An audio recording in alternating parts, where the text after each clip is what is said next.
Saving wildlife and inspiring its care is the mission of the Wildlife Conservation Society. Last year, nearly 4 million New Yorkers visited the Society's wildlife centers. School children explored faraway worlds. For a moment, teenagers became field biologists. Families heard and felt the rush of eagle wings. The Society's gift of wildlife to the people of New York City is an investment in the future. But caring for all its animals takes a special kind of person. We want you to meet some of the staff and the animals they work for. Keeper Chris Thies is one of those special people. My morning routine with the giraffes and ostriches, first thing is I check everybody and make sure everybody is okay. Then we go ahead and we put the giraffes outside in the holding yard so we can clean their indoor exhibit. And then I open up the gates for the ostriches and they go out on exhibit. Come on, Mitchell. The giraffes and ostriches get along really well. They really interact very well together. They'll stand side by side, no problems. The ostriches know to keep their distance from the giraffes, and the giraffes really know that they're not a major threat to them.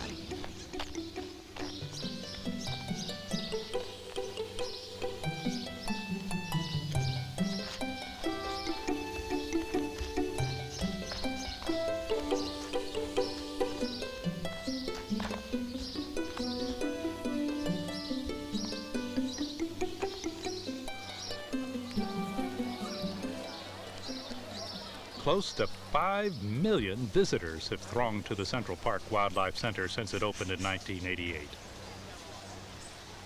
The Tropic Zone is a recreated jungle in the middle of Manhattan, where these feathered residents await their breakfast. Devising diets for over 1,000 different kinds of creatures is the challenge faced by the Society's nutrition department. Preparing those diets every morning is the keeper's job. Keeper Keith Walker explains the finer points of avian cuisine. These are super mealworms and regular mealworms with the vitamins, calcium carbonates. They go in the bug pan. This is the glop. It's the fruit salad, AV pellets, AV powder, soft bill, and it's all ground up, blended with water. And it comes out to like a paste.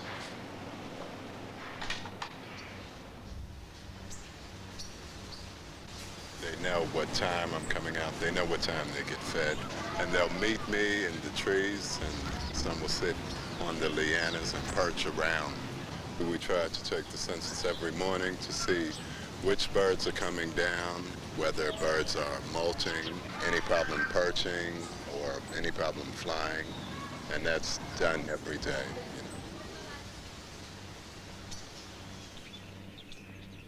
In the bear exhibit at the Queens Wildlife Center, keeper Elissa Scott spreads honey on the trees and stuffs fruit or peanut butter in logs as part of the Society's behavioral enrichment program.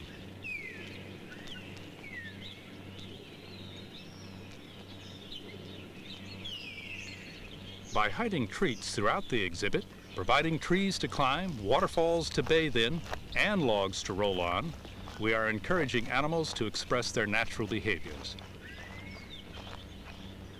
It makes them work for their food and keeps them mentally and physically active. This is a real honey bear.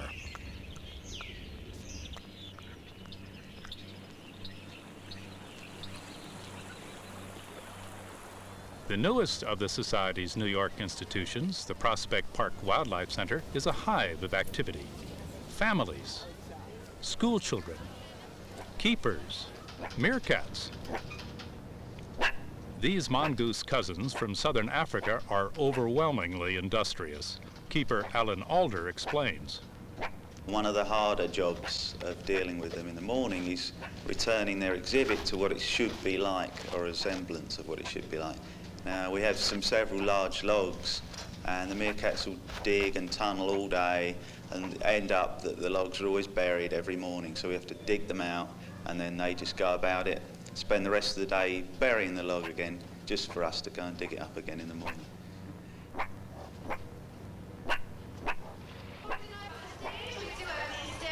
At the aquarium for wildlife conservation, California sea lions show their agility, strength, and endurance. Here, Director of Training Kevin Walsh and Senior Trainer Martha Hyatt prepare to feed recent arrivals, Pacific walrus pups, 3 of them. Orphans rescued from the St. Lawrence River in Alaska. The pups' names were chosen by Alaskan schoolchildren. Ivek, meaning walrus, Kalusik, meaning iceberg, and Upa, meaning sea peach. Ready? I'm on deck. Way to go, Sam. I don't like that. Feeding walruses takes many hands because they are everywhere at once. You have to control the bottles, control the animals, and they're very rambunctious.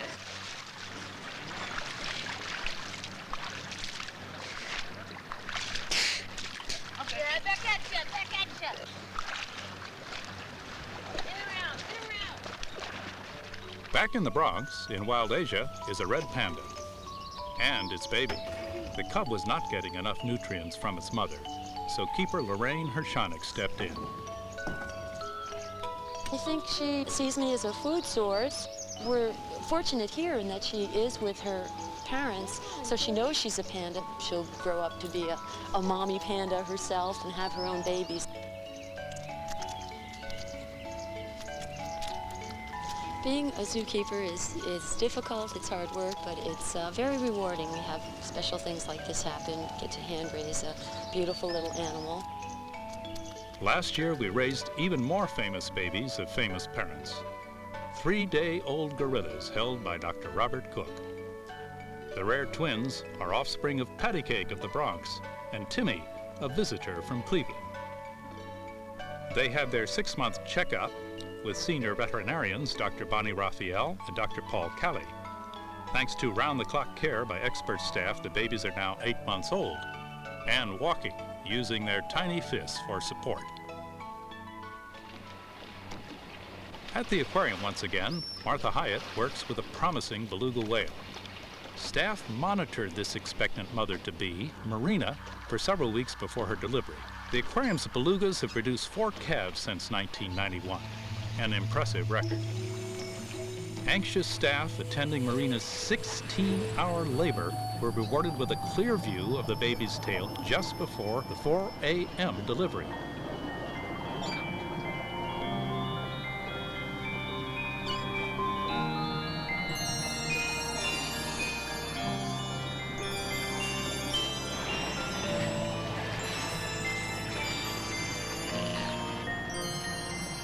Marina instinctively pushes the calf to the surface for a breath of air. During the first few hours after the birth, staff stood at the pool's rim to help the baby safely explore its new home. Within hours, the baby was nursing successfully. At 9 months old, the baby, now named Maris, is eating small amounts of fish and has doubled in size. Elephants in both Africa and the Bronx are linked by efforts of staff from the new Science Resource Center. The center is dedicated to adapting new technologies to wildlife science under the direction of Dr. Fred Kuntz. We help the zoo biologists to develop new technologies utilizing the resources at the zoo, the animals and the people, so that this new technology can then be transferred to our field biologists.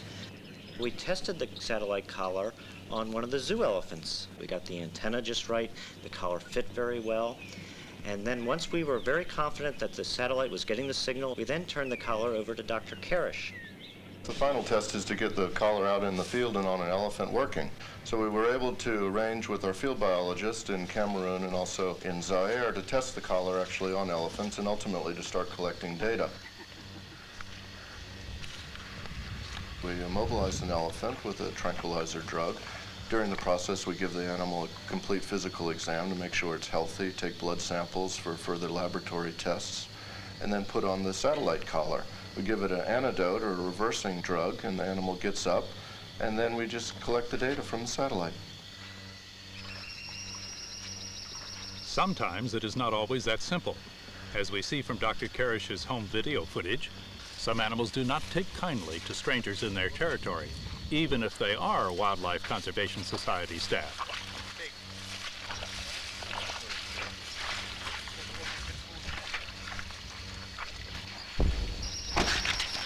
Fortunately, Dr. Karish and his colleagues were unharmed. Perhaps the elephant wanted to assure them that it had recovered from its anesthesia. These otherworldly, complex, fascinating corals are made up of millions of individual animals. The Coral Reef Research Laboratory was founded last year at the Aquarium to study this aquatic ecosystem, believed to be almost as rich and important as rainforest.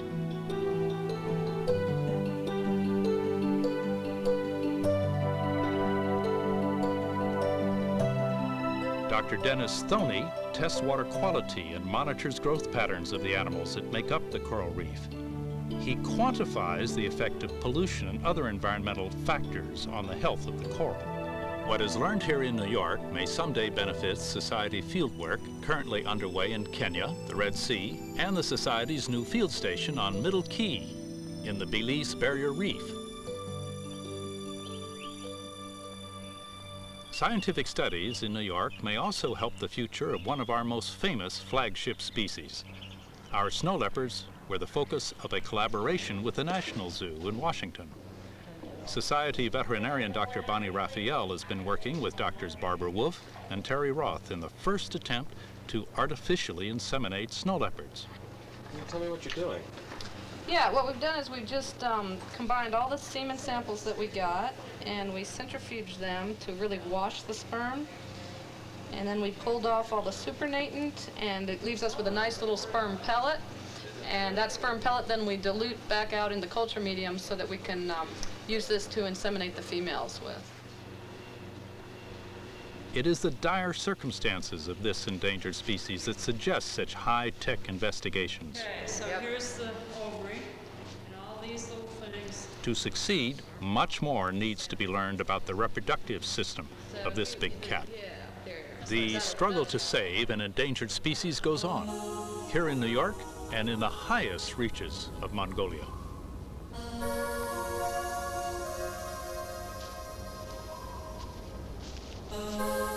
Having spent years studying snow leopards in their rugged, desolate terrain, this was the first time Dr. George Schaller had actual contact with a wild snow leopard.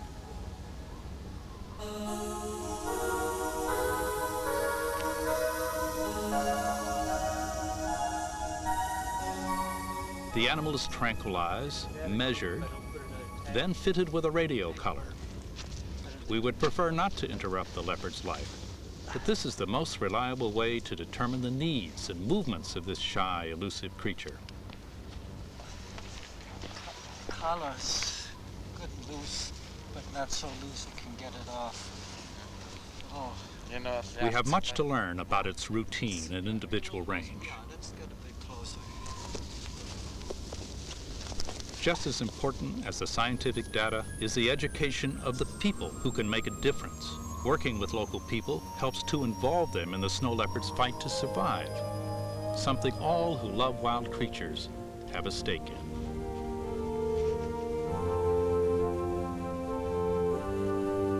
This snow leopard roams her territory, but not quite as alone as she was before.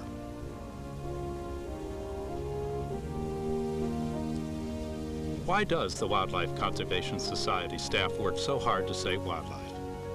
It is an often lonely, demanding job, and rewarding and inspiring beyond all imagination.